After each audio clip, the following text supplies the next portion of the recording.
Hi guys, welcome back to another episode of Pretty Lonesome. Now, if you are particularly intelligent, you will notice that I have a different environment today, and that is because I finally moved out of my mum's house. I finally moved into a flat by myself, and it's terrifying, and I have no furniture, and I really don't know what the fuck I'm doing. We'll get into it in another episode. I'll give you like a fucking house tour when I have a singular piece of furniture, because right now I just like linger all day. It's really weird when there's nowhere to like sit or like be, you just linger. Like, what am I meant to really do? I've considered joining a gym just so I have somewhere to go. And I've been thinking about like gyms based off how nice their showers are, because that's the selling point for me. Anyway, today we're going to be talking about escapism season because it's a fucking thing. I have not had any interest in listening to Escapism by Ray for the last 8 months. Like, it just hasn't, I just have not had the urge to listen to it. But why is it such a winter song? Like, it makes me feel like chilled. It's like I need to be listening to it in the dark at 6 p.m. while I'm like cold in the back of a taxi. I can't explain it. It's a winter song. So it got me thinking about the period of my life when I discovered the song. The period of my life where I discovered escapism was like right after social media became like a thing for me. So it was like the end of last year. I think that's when she released it. And at the time, like social media had just become like a viable thing for me to consider that, like, I don't know, it's not just like shits and gigs, I guess. Like, I think someone had offered to like pay me for something and I was like, wow, that's crazy. And then I had pre-planned this trip with my friend like a year in advance because I did the thing. It's like a thing when you go insane and you are British, you move to Australia. Like that's the routine. That's what you're meant to do. So I'd gone insane. I was like, guys, I'm moving to Australia. I can't do this anymore. And my best friend was like, can I come with you? And I was like, of course you can. But she actually has like a phobia of spiders. And it's not like most people have a phobia of spiders, like, oh, you don't like them. No, she is like, she will not be in the same room as a spider. Genuinely a little bit like not even funny. And so she was like, what if there's a spider when we're living in Australia? And I was like, I'm not going to get rid of it for you, because one thing about me is like, I don't like spiders. But if somebody that I'm with is afraid of the spider, suddenly I can get rid of it. But like if I'm by myself and there's a spider, I can't get rid of it. But like if I'm with a friend and they're terrified of the spider, like I'm just going to catch it and put it outside. I don't know. It's like I become a Superman. But I was like, respectfully, Stink, I love you, but like if there's a spider in Australia, I'm not touching it. Like, I'm not helping you. So we settled on going to New Zealand because they don't have anything poisonous over there. Like, not even one poisonous thing. Isn't that crazy? You'd have think something would have like, I don't know, climbed over there by now. But no, there's nothing poisonous in New Zealand. So we went there. And what we did was we purchased a van and we lived together in the van for, I think, like 2 months. And it was actually really, really fun. And then we sold the van for more expensive than we bought it for. We actually made a profit that trip, which is fucking ridiculous. Like, I believe you call that entrepreneurship. I do believe that's what that's called. So, you know, not to toot my own horn, but so we lived in this like van for 2 entire months, just me and her. And we have been friends since we were 13, I want to say. And like best friends, right? She is my person, like my absolute person. And we've never lived together, Like, we were young at the time when we took that trip. We'd never lived together. We went to separate universities. Like, we hadn't actually, in the years prior, spent an intense amount of time together. Because, like, she doesn't live near me anyway. And then we didn't go to the same uni. And it's like, I know this girl to the core. Like, she's my long distance best friend. I know everything about her, right? Like, I know facts I should blatantly not know about this girl, like things that should just never have been said. You know what I mean? And same with her in terms of she knows things that no one else will ever know about me. Like, not even the person that I marry will get to know those things. And yet we knew so little about each other because we'd not been in each other's physical company. And it made me really appreciate how important that kind of stuff is. Like, just little things about how a person is and reacts to things and exists in the world. Like, I learned so much about her and about myself on that trip. So we like cram ourselves into this little fucking van, right? And it's like the most intensely small van in the world. Like, it doesn't have like a cooker and a kitchen. Like, it's not one of those cool camper vans. It's literally an old car with a bed in the back. That's it. Like, there's no space for anything else. And we just like drove around New Zealand for 2 months. And when I tell you escapism is the only thing we played on our shit fucking stereo, like, this was not a good car by any means. and escapism would just blare. That and this one Meghan Trainor song would just blare out the windows of our fucking girl van the entire trip. And it was the best thing. And we would, every day for lunch, we would like go to the like supermarkets there, and we would just get hummus and like loaves of bread or like ciabatta rolls, and we would just sit in the car and dip it directly into the hummus and shovel it in our mouths. Sometimes we'd treat ourselves to cheese and crisps, and then we'd make like a cheese crisp sandwich. And if you don't know about those, you really need to get to know about those. And that's literally what we survived off of the whole time. Like, I think we ate dinner at a restaurant like maybe 2 or 3 times, but like we didn't have a lot of money at this point. In fact, we had no money at that point, and the money that we did have went to the van. So we really didn't have like a spend budget, you know what I mean? Like, it also, like, other than like petrol and like basic food, like we were really scraping by, and it was a very funny experience for us both. But I remember we were both kind of like going through some kind of emotional, like, I want to call it like a turnover. You know what I mean? Like, when you take the initiative to like completely separate yourself from everything and everyone, like from anyone, even if you're in a really good relationship, like if you're going literally, as I think New Zealand is like as far as you can get from the UK, correct me if I'm wrong, definitely one of the furthest. Like, I think it took us 37 hours or 32 hours to get there by flying. We took 3 separate flights. It was genuinely the most disgusting experience of my fucking life. Actually, no, going out there was great. We were so excited, but coming back, I have never been more miserable in my life. But anyway, so I remember we used to go on these like nights out while we were out there, and it was such a girl van. Like, it had genuinely no space, no equipment, but we had like these shoe boxes full of like nails and hair stuff and makeup and whatever. So we'd like brush our teeth out the side of the fucking van, drink whatever cheap wine that we had purchased for ourselves. Like, we would literally drive up to the drink shop, get like 4 bottles of wine, get back in the van, sit in the front seat with our legs like up on the dash, and do our makeup for like a fucking hour. I would do my own nails in this van, right? I became literally an entrepreneur. I had to fend for myself.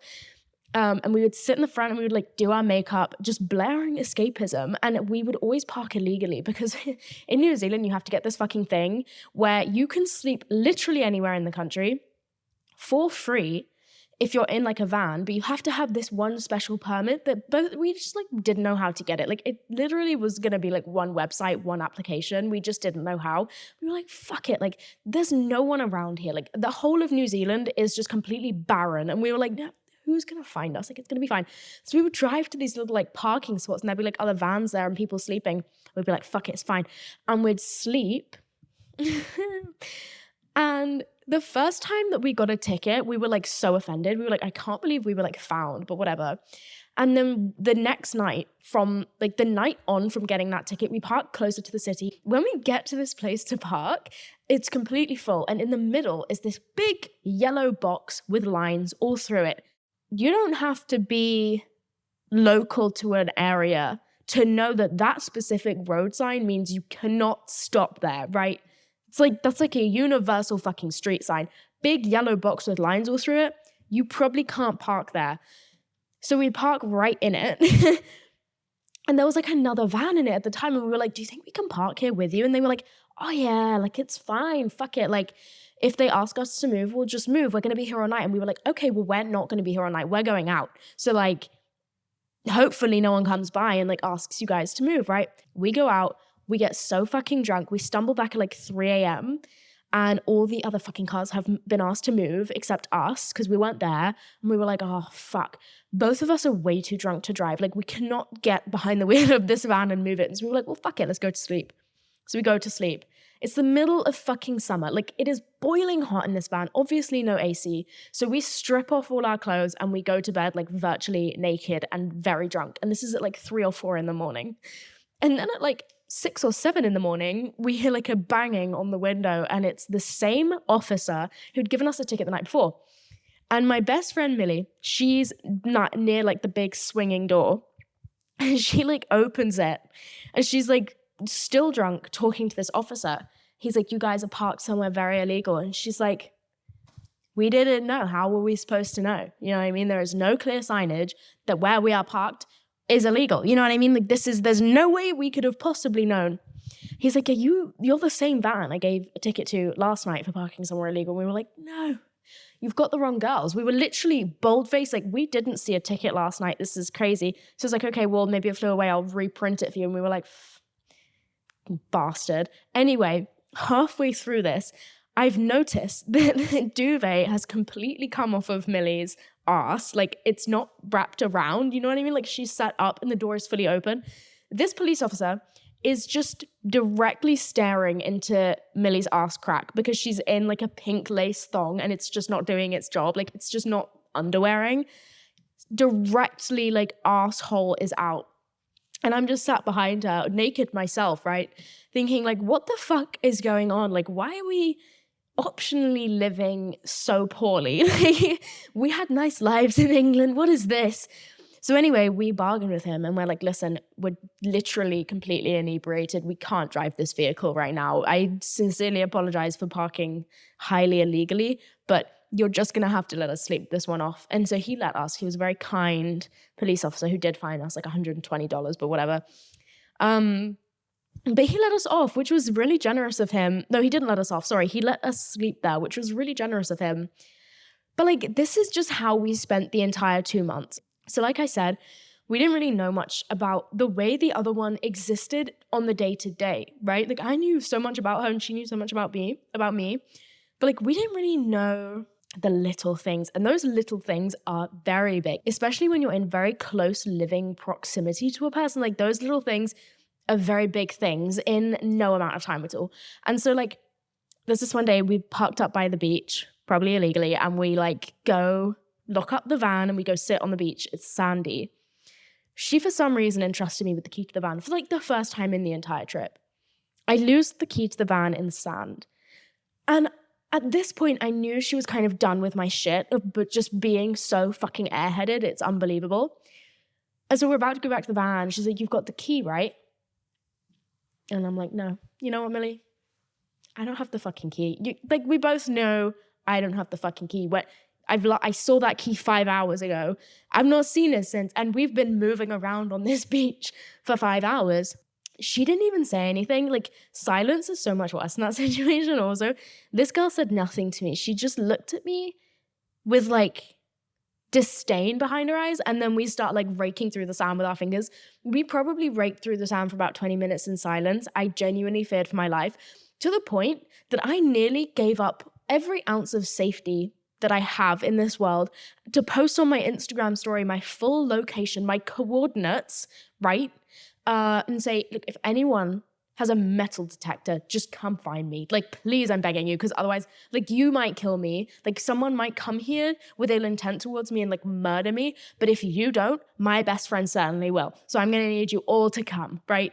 Why am I filming this podcast looking so fucking ugly? I've just realized, like, I rolled out of bed to film this podcast because I was scrolling on TikTok and I saw a video with the Escapism soundtrack and I was like, I have to tell them about New Zealand. And you know why else I've been thinking about New Zealand? Because, so while me and Millie were there, we like met this boy because like he did like social media and stuff. And like I kept getting tagged in his shit.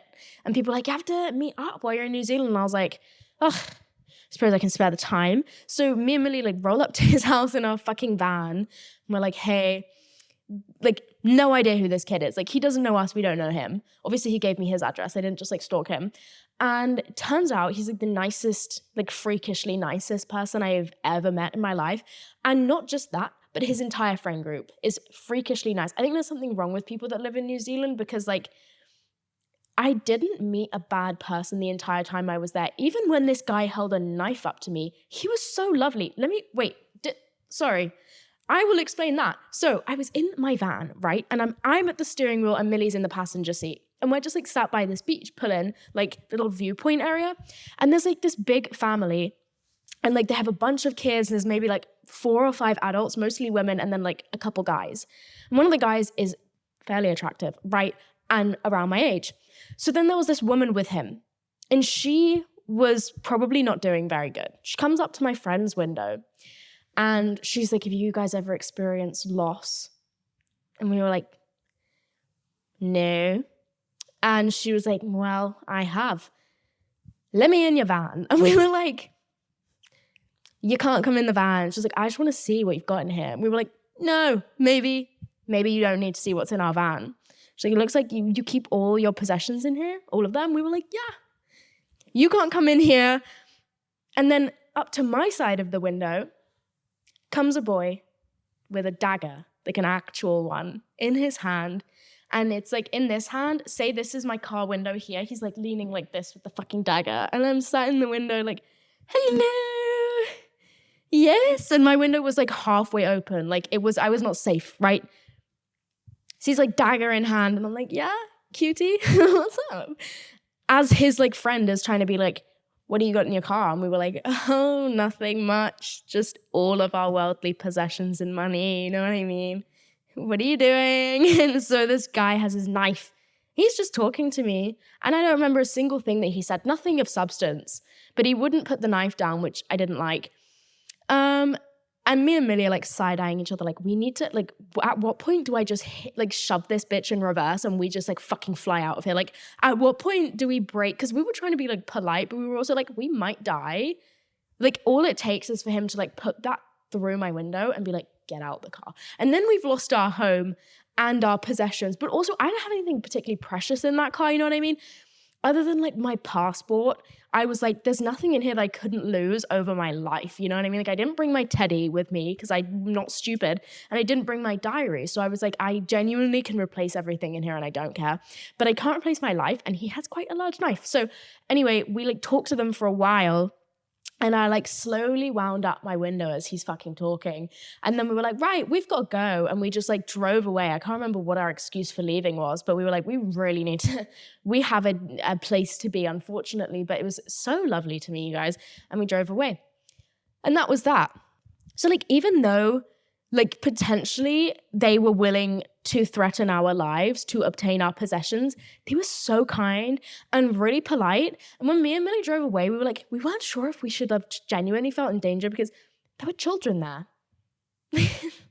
Is that so naive? Every time I see someone with a child, like, yes, you have a knife up to my window right now, but you also are a father and a mother. So I just feel like you can't possibly be mean to me. I don't know. You know what I mean? Like, even though he had a knife up to my window, like, he was still so polite. And he was really cute too. I think he offered me some kind of surfing lessons. I don't tend to take surfing lessons from boys with knives. And you shouldn't either. But anyway, we drove away. We made it out alive. Thank God. But my point actually was that I met a really nice guy and we became friends. And then all of his friend group were really nice too. So we became friends with them. And then they all moved to London. Like, in the last month or two, they've all moved to London. So now I have friends, which I don't really have friends. Like, I have Millie and I have one of my other best friends that lives 4 hours from me. And then I have, well, that's it, really. I don't really talk to anybody else. Like, I have other people that, like, are very special to me and are very, like, I would call them my friends. But, like, I don't ever, and I've never had people that live near me that are friends that I see all the time. And I'm, like, fully up to date and involved in their lives. You know what I mean? There's something very special about being like involved in someone's life as opposed to just being like, oh, I love this person. They're so special to me. I talk to them and it's like meaningful. No, like, I want to be involved in your life. I want you to think of me as like a character in your current series. Like, I never have that. Anyway, now I have that because they've moved to London. It's very exciting for me. And I also made a new friend. I've talked about her literally everywhere, but I'm very excited because she lives near me too. Even though I've lived in London for a week now and I haven't seen this bitch. So when I went out there, I was like, oh my God, like, this potential career path has just like become viable to me. And I really feel like I shouldn't just be like moving as far away as possible from everyone and everything that I know right now into literally the abyss of New Zealand and living in a fucking van.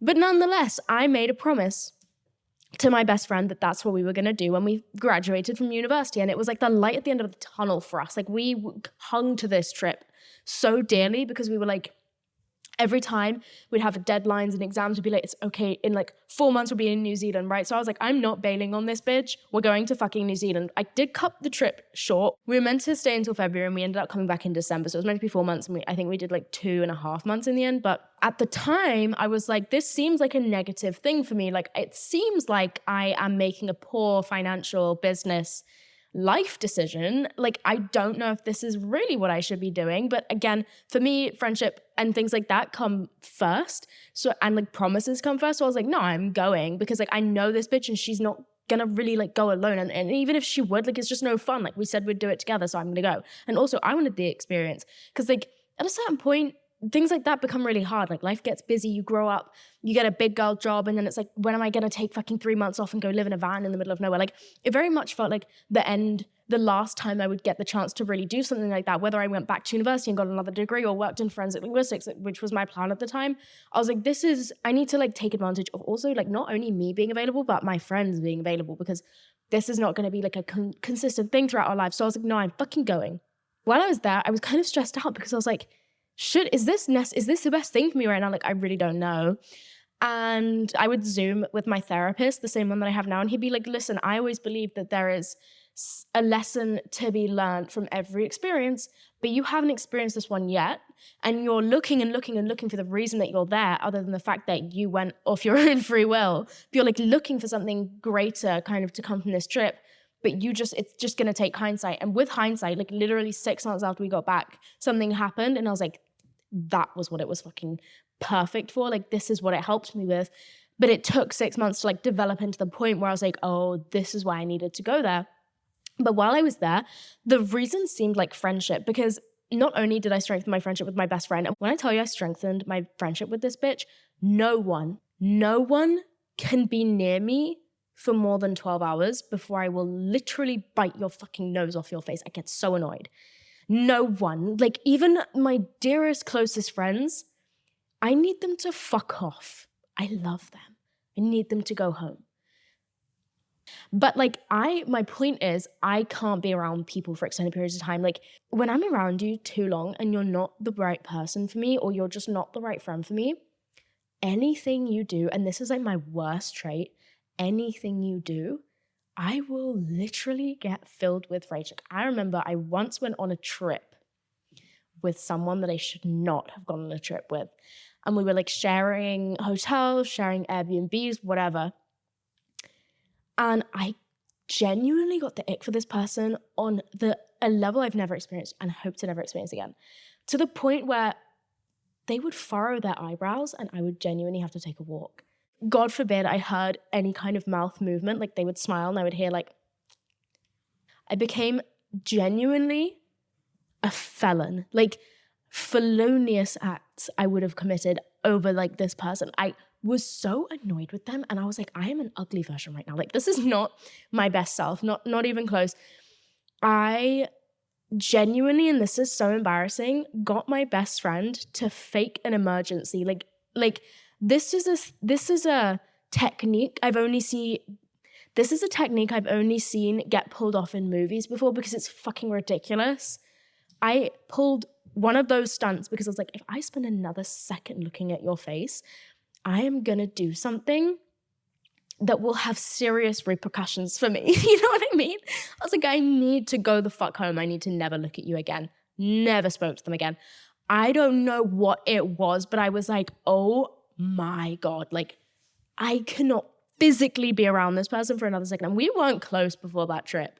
Like, I did not know this person. We were not friends, but we'd like spontaneously gone on a trip, which I have done with people before, mind you, and I have not felt this way.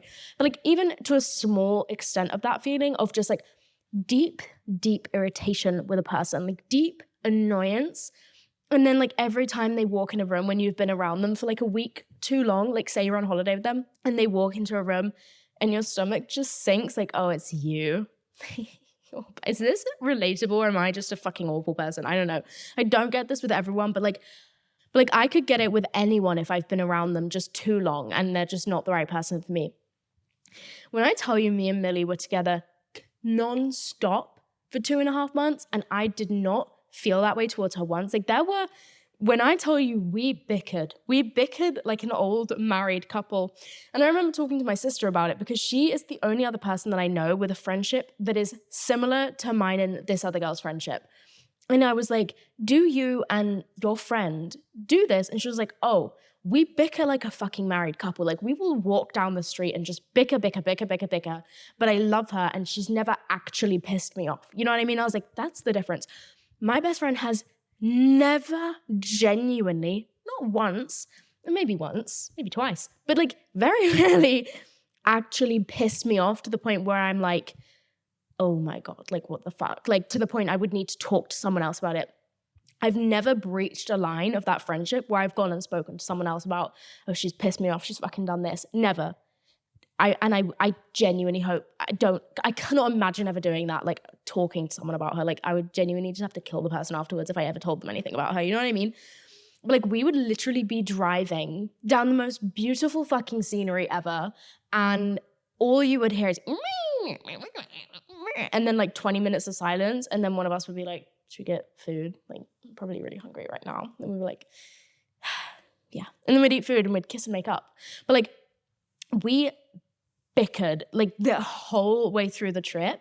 But that, my hand is down my pants right now, by the way. But that to me is a sign of true fucking friendship, because if I can bicker with you and not fucking hate you afterwards, or like it doesn't transpire into a genuine fight where I get like the ick for you and I'm like, oh, what the hell? Like we just bicker and then just resolve it with like, should we get food, or like, love you, you know, like a little giggle. Like I would marry you for having that relationship with me.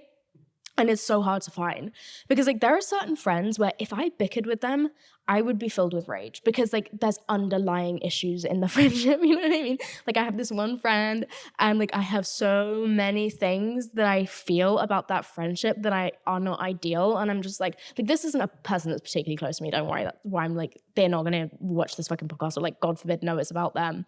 But like they're just someone that I'm like, have known for a while, so like they're just kind of my friend, but like they're not super active in my life, so I'm like, I don't feel the need to cut you off because I don't love everything that you do. Like it's fine, it's not that deep, but like you low-key aren't like ideal as a human, you know what I mean?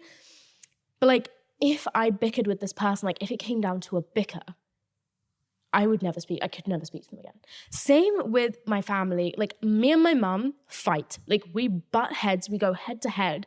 Would I fight with my dad? No, because that would like end the relationship. You know what I mean? Like you have to have a very strong relationship to like withstand fights with someone, let alone bickering. Because like certain people, if they bickered with me, I'd be like, what the fuck? But with Millie, bicker away, bitch. I love you. I love you. Like I want to marry you. I don't know. It's just like, it's the best conflict resolution, you know what I mean? And like there would be mornings where sometimes you wake up and you don't necessarily want to talk to someone, or like you've woken up, you're 1 inch from your best friend's face because you've chosen to live in a van, and you're like, oh, it's 7 a.m, I'm boiling hot, there's no air conditioning, we have no food, I haven't showered in 3 days, and we'd just kind of look at each other and be silent for the next 4 hours until one of us was like, should we go to the gym and have a shower? We'd be like, yeah. And it just worked. Like coming out of living with someone in a tiny van for 2.5 months and loving them more, this is my person. Like no one else could swing that with me. Like no one else. Like it's not to say we didn't have our differences, but our differences just weren't bad. I've had great friendships, stayed with the person for 3 days, and still liked the person as a person. Like they did nothing wrong, but I will walk away from those 3 days and be like, respectfully, I'm never staying a night with you again. Like we're never doing a trip together again. And it doesn't mean you can't be friends with them. Some friends are just not permanent company friends. Same way, some people will be the best friends you could wish for, but if you tried living with them, you would lose your fucking mind. Right? Same with relationships. You could be in a good, happy relationship. Second you move in together, it's not good. Like, it's so hard to find someone that is compatible with you to that depth of like bickering and not needing resolution. It just resolves itself. I don't know how to word it in a more healthy sounding way, but like I love it so fucking much. And then me and her made a couple other friends, like the friend that I was talking about that moved to London, and then we made this other friend who is genuinely one of the nicest girls I've ever met in my life. So I was looking back on it and I was like, I think the purpose of that trip was friendship for me, because we were both going through, like I said, some issues in our personal lives that we needed distance from, like needed a little bit of a healing phase from. And so we went and listened to Escapism every fucking day of the trip, blared it, right, out this shit little van. And first of all, it knocks me sick with nostalgia every time I hear the song. But like, I am someone who runs away from my friends when I'm going through a hardship. And I hate that about myself because it's like really, it's detrimental to my healing every time, but I just keep doing it. But on this trip, like I was very much forced to always be in her company and kind of tell her what was going on and like have her be involved, right? Where usually I would just be like, oh, just keep it to myself and be extremely miserable for months. This time I kind of had to tell her and like be open with her. So it showed me that like life doesn't even have to be that scary. Like you can have scary situations and unfortunate situations and unpleasant emotions. And if you just let your friends in and stay with them and keep them involved and be with them physically, like nothing can really be that scary. I mean, I say that with deep caution because like I have not been through enough things to make a wild statement like that. But I would say for a girl my age, I've been through most of the run-of-the-mill unpleasant experiences that you may presume to have had by this age, if you catch my drift. Like enough stuff that you're like developed, but not enough that you have trauma that you'd sit and tell someone and they'd be like, oh my God, I am so sorry. You know what I mean? Like, does that make any sense? But the trip was so chaotic. Like, I didn't know at this point in time, like when we were on the trip, I didn't know I had ADHD. I think Millie probably knew because she would have all her like clothes folded nicely under the bed. Like we had like a storage space under there. She would keep her shit folded. She would keep her shit clean. Mine was like, like I feel bad. Like she borderline was parenting me and I hate to be that fucking person, but like I was genuinely hopeless. And like, I was just like not collected. Like I would just like be on the bed and I would have like thrown my water bottle onto her side of the bed like a fucking bitch. And then that kind of stuff grinds her gears. Like to me, I wouldn't care. Like if your water bottle's on the side of my bed, I don't care. But like to her, that's like, get your water bottle off the side, off like my side of the bed. You know what I mean? And I'd be like, oh, sorry. And I would just like lob my shit onto her side of the bed in like the most annoying shit I could possibly be doing. Like small things, like marital things that grind your gears. Like in Bridget Jones, when she finds out that Mr. Darcy folds his underwear before bed, like that was us. Like we would just watch each other do little things and be like, why the fuck are you doing that? I fucking hate you. And then we'd kiss goodnight. You know what I mean? So like I would leave shit on her side of the bed and she'd be like, I've just made my bed and now you fucked it up. And then she would like, actually she did nothing that annoyed me. I'm the problem. But like, it was like little things where like I was so chaotic and it would be like a day where we logically had to like wash our bed sheets. Like we'd go to like a laundromat maybe once every week and a half or something and wash all our clothes and our bed sheets. Like we would roll up to the fucking laundromat and I would be like, why don't we just sit in the car for like 10 minutes? Because that's my routine. Like when I have to do something and I have to go there in my car, I will go to the place of the activity that I must carry out. Then I'll just sit there. Like I'll just say I need to go get a coffee. I will wait in my car for an hour before I go get that fucking coffee. Say I need to run to the post office. I'll drive there at the time that I wish to drive there. But I'm not going in for at least 20 minutes. Like I just love lingering. I'm a lingerer. I don't know. I love it. And she'd be like, why are you not like, why? We've driven here, rip the bed sheets off and put them in the washing machine. And I'd be like, I just can't. I physically cannot make myself do that. So she would have to like force me to do it. On reflection, I actually don't know how it didn't cross my mind that I had ADHD a little bit sooner. Also, what's funny is obviously I got diagnosed with ADHD and then the psychiatrist was like, if you want ADHD medication, you're gonna have to like fill out this form and pick what medication brand you wanna use. And then you're gonna have to go to your doctor and then you're gonna have to get your doctor to like liaise with us and they could reject you and blah, blah, blah. And I was like, oh, that sounds like a bit much, doesn't it really? So I just have absolutely done nothing to aid my medication journey. Like I hung up the call where he diagnosed me and I was like, well, now I know. It would be so great if I could get on medication, but unfortunately I can't, no, because then I'd have to fill out a form and I can't do that. So this is how genuinely useless I am. Like it's like actually not okay. Like I'm saying like it's amusing and it's just really not. Like I hate living like this. It's genuinely painful. But also, you know what else is painful? Filling out a form. I don't want...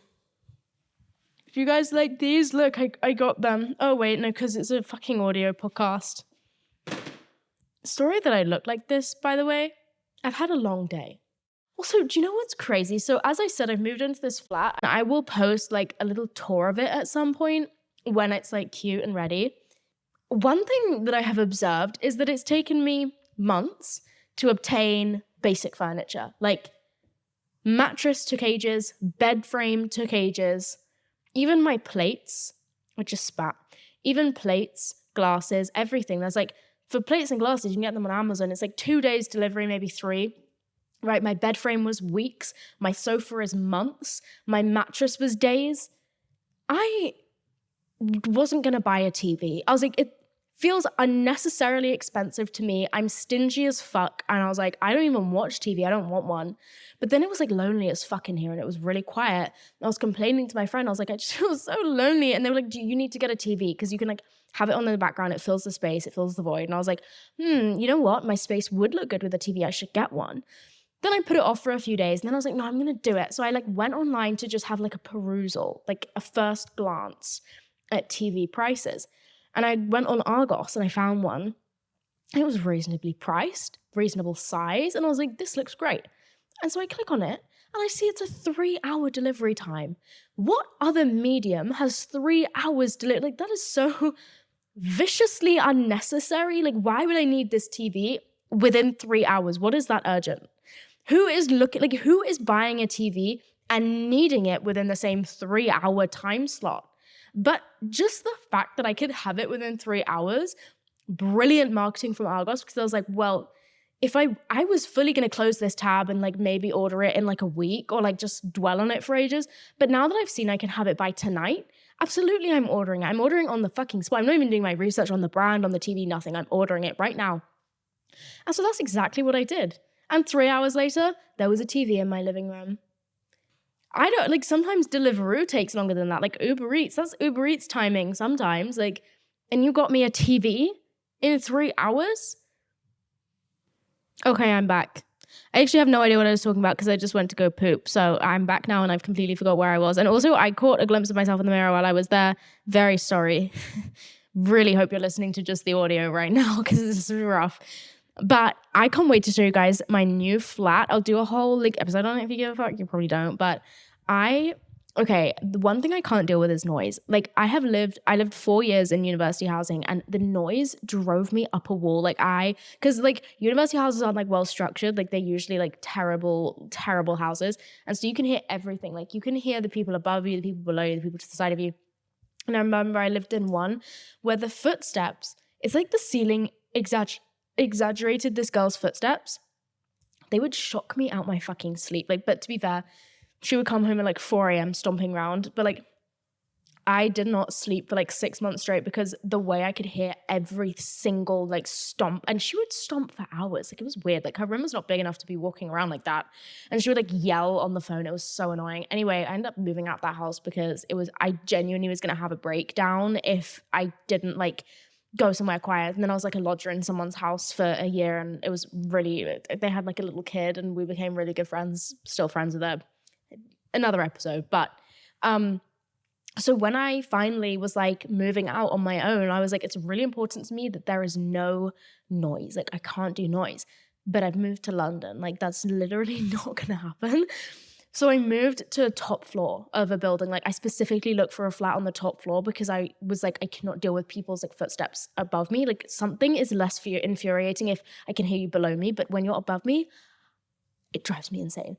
So I'm paying like a little bit extra to be on the top floor, right? Like that's not as cheap as going on the bottom floor. I'm paying extra. I made sacrifices too. Like this is not my ideal flat, like, but it's on the top floor and it's just like the right thing for me. So I was like, I'm gonna do it. Tell me why it's like one of the loudest fucking places. Like the road is loud, my neighbor is loud, and then there is something loose on the roof that is like shaking in the wind and it sounds like footsteps above my head. It's like, well, it sounds like someone's dropping balls, like, because it's like, it must be something smacking against it. It's really annoying. It sounds like someone's dropping loads of like footballs on the roof or something, or tennis balls. Sickening stuff. And then also, like, I don't know how, I like my landlord. He's a sweet guy and he is resolving the issues. But like, I moved in thinking this flat was in good nick. And like, you just expect it to be, I don't know, like especially at the price point, like you're renting in London. I'm foolish. Like I am new to this. Like I did not know what was coming for me renting in London without being a millionaire. Like you actually have to be a millionaire to live even half well here. So like move in, I'm like, yeah, like this is a relatively expensive place that I'm living, or like for me it's expensive. I'm stingy as fuck, by the way. Like learn this about me now. I don't know if like people think that I keep my rundown car because it's like, I don't know, they think it's like an image thing. I just really refuse to buy a new car. Like I'm not doing it. I don't care what people say. I'm not like, I don't take that car more than 10 minutes down the road ever. It just takes me to Starbucks and back. Like maybe Tesco's and back. Like I don't need a new fucking car. Please stop. But like similar vibes with my flat. I was like, I don't want to pay loads of money. Like I'm not like I'm fucking buying it. I've learned my lesson a little bit because nothing works. Not one thing works. Like every single drain is blocked to the point you can barely use the taps because you'll just create a flood. I put on my washing machine the other day and then the lady, I just spat. I put on my washing machine the other day and then the lady from the flat below me knocked on my door and she was like, hi, our ceiling is leaking. And I was like, right. Okay, interesting, good to know. And then I walked over to my washing machine and my floor was also flooded, so that's nice. And then the shower is completely unusable because it's either boiling hot, like you can't touch the water kind of hot, or freezing cold. And when you twist the knob to try and get it in the middle, there's like a sound change. And you can hear that the hot water kicks in or the cold water kicks in and the boiler does not happen at the same time. You know what I mean? What the fuck? I guess it's city girl living. I don't know. This is why people live in new builds without, like, I get it. Oh, my friend sent me flowers. Do you want to see it as a housewarming gift? I show you. Look at them. I was so excited. The first day I moved in, yeah, my mom like left, like she helped me move in and then she like went home and I was like, oh, I'm all by myself. And then the door rang and it was just this girl with a bunch of flowers and like a card and a candle all in this bag. And I was like, oh my God, that was very, very sweet. So you know how I said that I have no furniture? I have nothing. Like I don't have cutlery, I don't have plates. Well, I do now. But the first week that I've been here literally 7 days on the dot today. But like I invited my friend over for dinner on like my second or third night here. I was like, cool new apartment. I'm living alone. Like I'm going to have my friends over. It's going to be so cool. Then they get here and I'm like, I have nothing to offer this person. Like I don't even have somewhere to really sit. Like what are we going to do? Stare out the window? Like I genuinely have nothing. So I ordered a pizza and a pie. The juxtaposition of like the semi-nice, okay, I'm going to stop saying semi. My flat is so fucking nice. It's like actually a flex. Like it's a very like average flat in terms of like space and shape. But like there's big windows, so it feels fancy, you know what I mean? And it is fancy. For me, it's fucking fancy. I don't know. I'm embarrassed to stand here and be like, oh yeah, I have a fancy flat. And then I'm going to show you guys and you're going to be like, oh, babe. But then I'm also like, I'm going to be one of those bitches that's like, oh, I have like a humble flat. And then I show you and then something everyone's like, oh my God, it's not a humble flat. You know what I mean? So I'm like, I don't know what to say. But anyway, it has big windows. So in my opinion, it's fancy. And I'm like trying to pick the fucking corkscrew out and we're like stood in front of this lovely view. And he's like, what the fuck? Like, you don't, like, he was just laughing and he was like, you're living like a uni student in a lovely 1-bedroom apartment in London. Like, it made no sense. And I was like, oh my God, why am I living like I'm 18 again? Like, this is how I lived when I moved to university. In fact, I lived better at university because my mum bought me plates and cutlery. But now that I'm financially independent, no one did that for me. Thus, I didn't do it for my fucking self. So I spent a whole week with nothing to eat off of. Also, I'm actually terrified of living alone. That's just come to mind because I'm looking at these windows that I usually never look at. Look, I'm going to give you a spoiler of a part of the flat, okay? This part that I'm about to show you, if you're watching this, is like dead space. Like it's just like an empty room. The landlord was like, it used to be a bedroom, but I knocked the wall down to like extend the kitchen, but it's not anything to do with the kitchen. Like it's just like a hallway, but it's like, I don't really know what to put there. I'm going to show you now. Is that not the scariest shit? And And those windows, I was like, what is behind them? And so I like looked one day because they're like blurred out. You can't see. So I was like, why are they blurred? Directly into someone's fucking window. And I was like, ugh. And there's a little fire escape from their flat that like would lead directly to my windows. I have no idea who lives there. And it scares the living fucking shit out of me because I've never lived alone before, ever in my life. And I'm like, what if someone wanted to kill me? Like they so easily could. Like I'm not going to encourage someone to do it, but like there's no way you can't kick my front door down. Like you could, like you wouldn't even really need to kick it. You know what I mean? I do have my dog and she's really protective. And like the other day we were asleep and I've been sleeping with her in my bed, which usually we don't do. She usually has to sleep in her own bed. But like I know she's been anxious because we moved house. So I've like been letting her sleep in my bed with me while she like adjusts and decompresses and whatnot. So we're like in bed and it's like 4 a.m. and she wakes me up by like barking, like jumps out of bed, starts barking, and I'm like, what? Like my heart literally sunk into my fucking asshole, and I was like, oh my God, what? Because I know that she only barks if someone's at the door. Like she doesn't bark at other things. Like she can hear an ambulance go by, she can hear people on the street. Like she's not gonna bark. She only barks when she knows someone's at the door because she knows that means they're coming in. I was like, oh my God, I felt fucking sick. And then she just stood at the door out of my living room, which I'd closed, and like stopped barking immediately. Like she had figured out like no one is there. And so she just gave up. But I was like, I am so fucking glad I have you because bless her heart, she's not killing anyone. Like she's like literally not like she's this high off the ground. That's generous actually. She's a French bulldog, but like she can at least alert me and then I can fight for both of us. You know what I mean? Because like I'm going to sleep through an intruder alert 100%. Like she can be like, oh bitch, there's someone here, get the fuck up. And then I can be like, oh, thanks queen, let's get the fuck out. And then I've already planned my escape route. I do this everywhere that I stay. My escape route is out my balcony and then I will just jump basically onto the street from 7 or 8 floors up. I would rather break my whole spine than stay in a flat with an intruder. Oh my God, I'm like scaring myself by talking about it. I put security cameras in already because the idea of coming back to my flat that is empty and not knowing if someone has come in the time I've been away and they're just like waiting for me. Like I could not function if that was a possibility.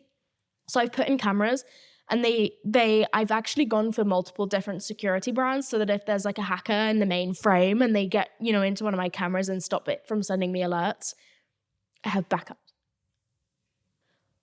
The window's just made a noise and I think it's just the wind, but I genuinely nearly just vomited everywhere and my dog even woke up to that noise.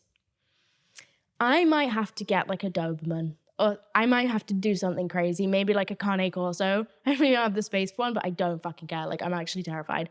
And talking about it is not making it easier for me. So I'm going to end this podcast and then I'm going to turn all the lights on in my entire flat and I'm going to watch TikTok and pretend that I didn't just think about the fact that someone could come in here and kill me. My dog hasn't laid back down yet, which makes me think she's still hearing things outside and I don't like it. Did I lock my doors? Okay, I'm gonna go. Terrified. I'm not finding this funny. I'm actually gonna go. This is horrible. Right.